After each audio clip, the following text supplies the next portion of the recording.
The story of how the Ganga comes to this world is described in Srimad Bhagavatam.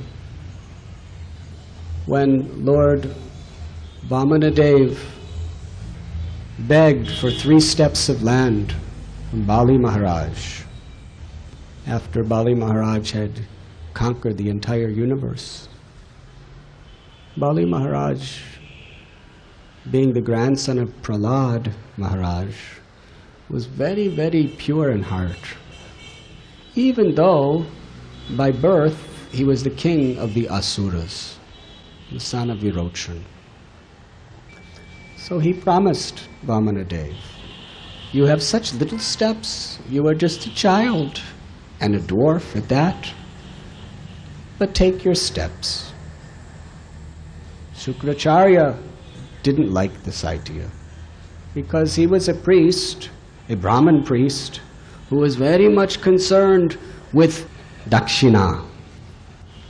That this dakshina of Bali Maharaj is the best I have, because he's the king of the universe. He gives me everything, anytime. Shukracharya was very intelligent.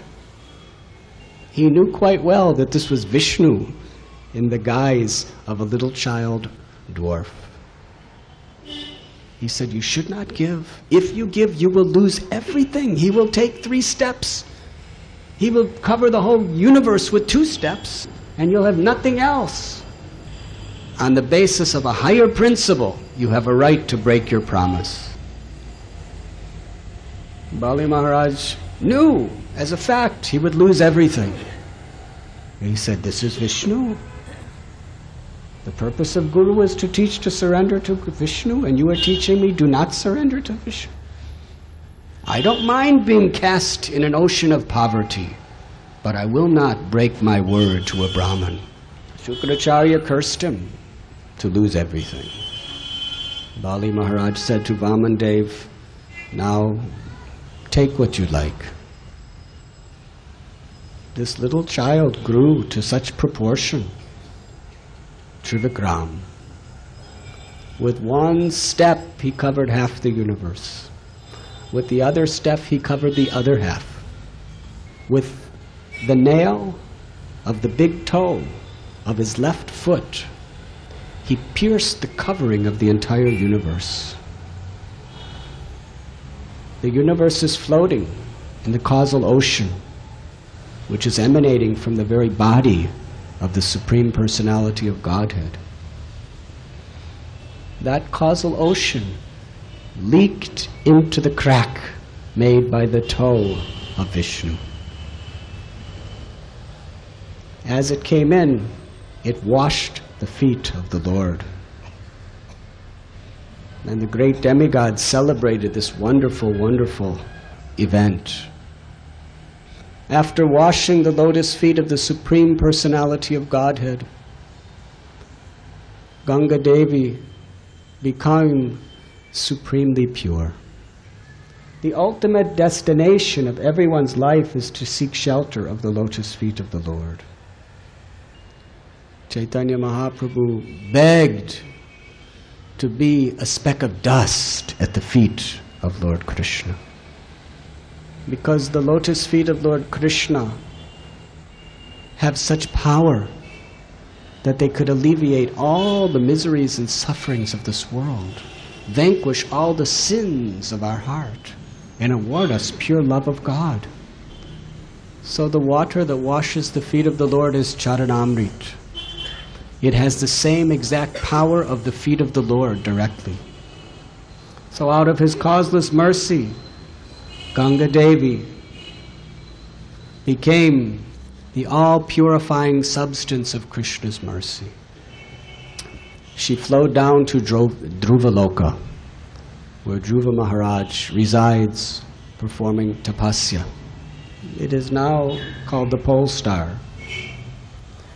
At Dhruvaloka, Dhruva Maharaj is ever bathing in the divine nectarine waters of the river Ganges. And there he's always tasting the sweetness of the lotus feet of the Lord.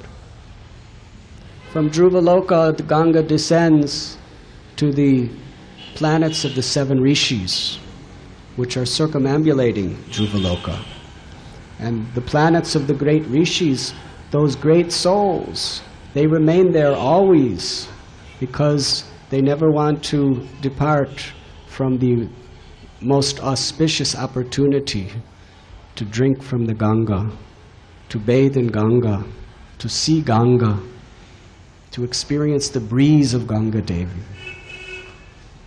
This is the exalted position. She is known as Vishnupadi because she is descending from the feet of Lord Vishnu. And then Srimad Bhagavatam describes how from the planets of the rishis, great demigods in vimanas or airplanes, by the millions and millions, they carry the water of the Ganga to Chandraloka and to other planets within the heavenly worlds. Of the demigods in their beautiful flower airplanes, transporting Ganga water to their own planets, from the planets of the sages. How Ganga Devi descended to this particular planet, Earth, is a very wonderful story. And by hearing it, we become purified. To the extent we hear attentively, with a submissive heart, we receive the mercy of the Lord, who is non-different from these wonderful pastimes which He exhibits. When you hear the story of a mundane personality from history's past, we get some information, we may get some intellectual or mental satisfaction, but there's no connection with the person, except in the mental image. However, the Lord's pastimes are absolute. They are non-different from the Lord Himself. When we submissively hear the Leela of the Lord is directly and personally enacting that pastime within your heart. And to the extent you are attentive with devotion, that truth is revealed to you.